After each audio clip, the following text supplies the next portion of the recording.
একটি শিয়াল খাবারের খোঁজে গর্ত থেকে বের হলো। খাবারের খোঁজে হাঁটতে হাঁটতে সে পৌঁছে গেল নদীর ধারে। তখন তার ভীষণ ক্ষুধা পেল। সে বলল, সারাদিন ধরে পেটে এক টুকরো দানাও পড়েনি, পেটের মধ্যে মনে হয় আগুন জ্বলছে, কি যে করি এখন। আর একটু এগিয়ে যেতেই সে দেখতে পেল নদীর ধারে এক কুমির ছানা নাদুস নুদুস চেহারা বসে আছে। নাদুস নুদুস কুমিরের ছানা দেখে শিয়ালের জিভে পানি চলে এলো। আর তখন সে মনে মনে বলল, কি কচি ছানা, আজ এটাকে খেয়েই পেটের মধ্যে জ্বলে থাকা আগুন নেভাতে হবে।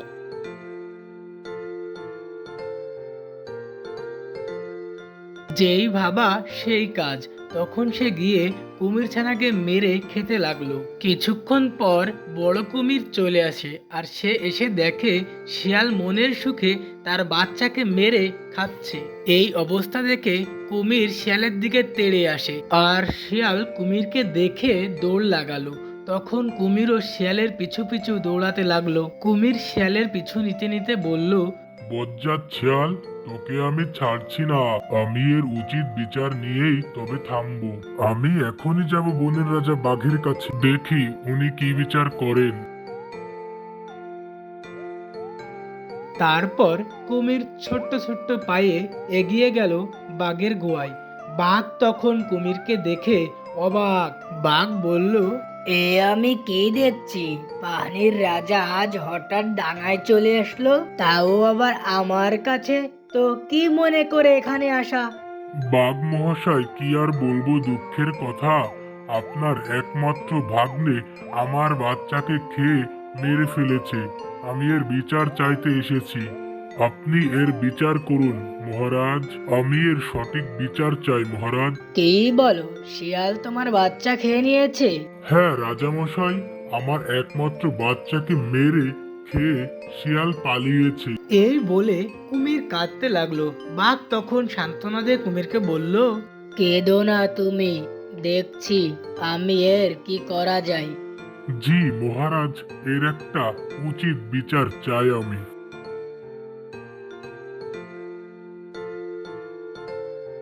আর অনেক দিন ধরে শিয়াল বাঘের ওখানে অনেক দিন হলো যায় না।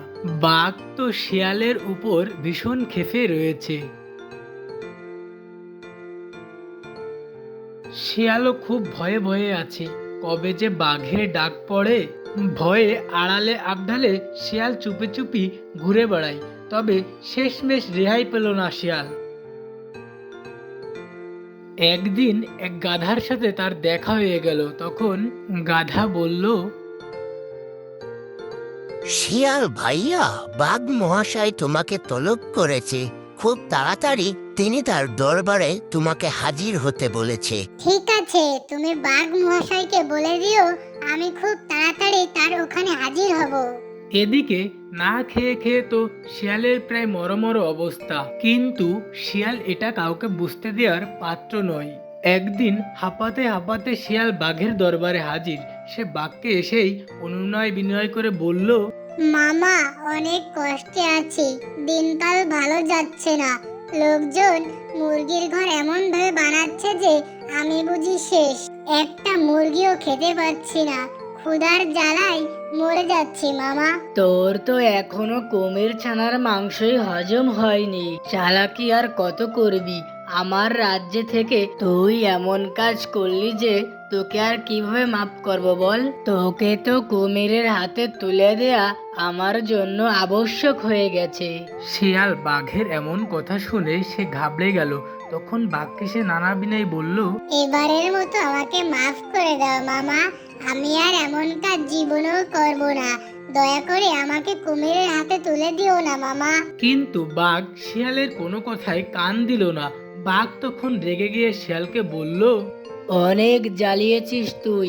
কুমির হচ্ছে পানির রাজা, আর তুই কিনা তার ছানাকেই খেয়ে নিয়েছিস। এ আমি কিছুতেই মেনে নেব না। আজকেই তোকে কুমিরের ওখানে যেতে হবে। তখন শিয়াল মনে মনে ভাবলো, কুমিরের হাতে তুলে দিলেই তো সে আমাকে ছিঁড়ে খেয়ে ফেলবে। এ কথা ভেবে আটকে ওঠে শিয়াল। শিয়াল তখন কাঁপতে কাঁপতে বলল, মামা, ও মামা, কোন কুমিরের হাতে তুলে দিলে তো সে আমাকে মেরেই ফেলবে, কিন্তু মরার আগে আমার একটা শেষ ইচ্ছা আছে মামা। আমি চাই মামা তুমি আমার শেষ ইচ্ছাটা পূরণ করো। হাজার হোক তুই আমার ভাগ্নে, তোর শেষ ইচ্ছা পূরণ না করে আমি কি পারি? বল তোর শেষ ইচ্ছা কি? কথা দিলাম তোর শেষ ইচ্ছা আমি পূরণ করব। সেটা তো এখন বলা যাবে না মামা, আমাকে 2টা দিন সময় দাও, আমি আমার শেষ ইচ্ছা পূরণ করে আবার চলে আসব। আমি কি এখন যেতে পারি মামা? ঠিক আছে যা, তবে কিন্তু কোনো চালাকি করার চেষ্টা করিস না। যদি কোনো চালাকি করিস তবে কিন্তু আমি তোর ঘাড় মটকে দেব। এই কথা কি আর বলতে হয় মামা?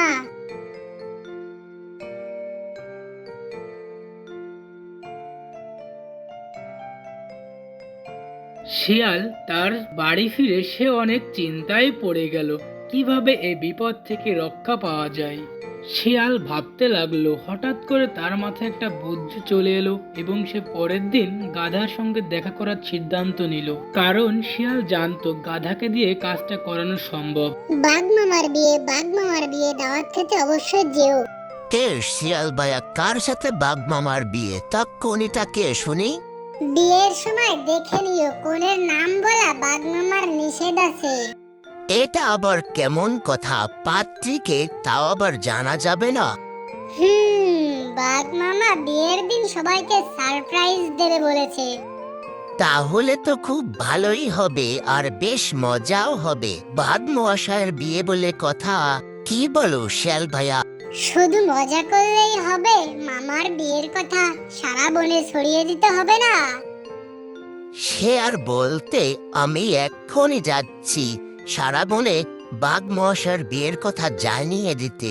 গাধা তখন সারা বনে বাঘ মশাইয়ের বিয়ের কথা জানিয়ে বেড়াচ্ছে। এই কথা বাঘের কানে যেতেই বাঘ তো রেগে অস্থির। তখন বাঘের দরবারে ডাক পড়লো গাধার। বাঘ তখন রেগে গিয়ে গাধাকে বলল, এই গাধার ঘরের গাধা, তোর এত বড় সাহস, তুই নাকি আমার বিয়ের কথা সবাইকে বলে বেড়াচ্ছিস? মাফ করবেন মহারাজ, শিয়াল পণ্ডিত আমাকে বলতে বলেছে, তাই আমি সবার কাছে আপনার বিয়ের কথা বলেছি। তখন তো বাঘ রেগে মেগে একেবারে আগুন। শিয়ালের ডাক পড়লো এবার। তখন শিয়াল এখানে আসতেই বাঘ হালুম করে চিল্লায় উঠলো, দেখো মামা, আজ হোক কাল হোক আমি তো মরবই, কিন্তু মরার আগে আমি মামিকে দেখে যেতে চাই। শিয়ালের এমন কথা শুনে বাঘের মন গলে গেল, আর বাঘ তখন মনে মনে বলল, ভাগ্নে তাহলে মনে মনে আমাকে এত ভালোবাসে। ভাগ্নে তো ঠিকই বলেছে, বনের কথা ভাবতে ভাবতে বিয়ের কথা তো ভুলেই গেছি। বয়স তো আর কম হলো না। মামা, তুমি যদি বিয়েতে রাজি থাকো তাহলে বিয়ে নিয়ে তুমি কোনো চিন্তা করো না, কালকেই বিয়ে। এদিকে শিয়াল সবাইকে জানিয়ে দিল বাঘ মহাশয়ের কোণে পছন্দ হয়ে গেছে। যাকেই পছন্দ হোক না কেন তাকে বিয়ে করতেই হবে, তা না হলে সবার কপালে দুর্ভোগ আছে। বনের রাজার বিয়ে আর সবার দাঁত হবে না, তা কি কখনো হয়?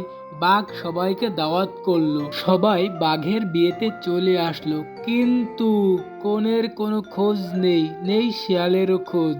বাঘ তখন বিপদে পড়লো আর মনে মনে বলল, এবার ওকে শিয়াল আমাকে ধোকা দিয়েছে, আমার মান ইজ্জত তো সব ধুলায় মিশে যাচ্ছে। সন্ধ্যার আগে শিয়ালের দেখা মিলল, তার সাথে লাল টুকটুকে একটা কোনেও এলো। তখন শিয়াল বাঘের কাছে গিয়ে কানে কানে বলল, মামা, কোনের বড়ই অভাব, তারপরে আবার সুন্দরী হতে হবে, আমার মামি হবে, মামার বিয়ে বলে কথা।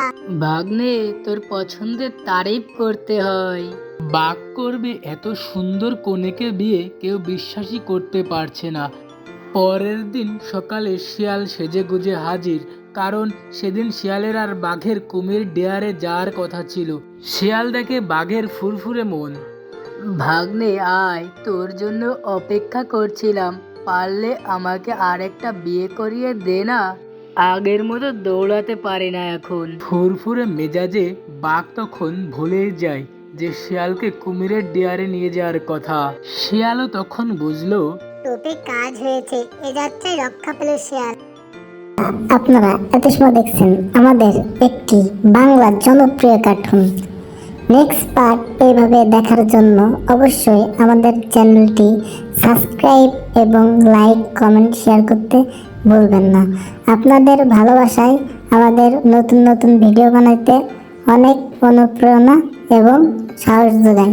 তাই আপনারা সবাই লাইক কমেন্ট শেয়ার করুন বন্ধুরা। আমাদের মূল টার্গেট হলো বন্ধুরা আপনাদের আনন্দ দেয়া। ডুডি ডুডি ড্যাম ড্যাম ডুডি ডুডি ড্যাম। অবশ্যই বন্ধুরা লাইক কমেন্ট এবং শেয়ার করুন এবং সাবস্ক্রাইব করতে ভুলবেন না। বেল আইকনটি অন করে রাখুন আমাদের নতুন নতুন ভিডিও পাওয়ার জন্য।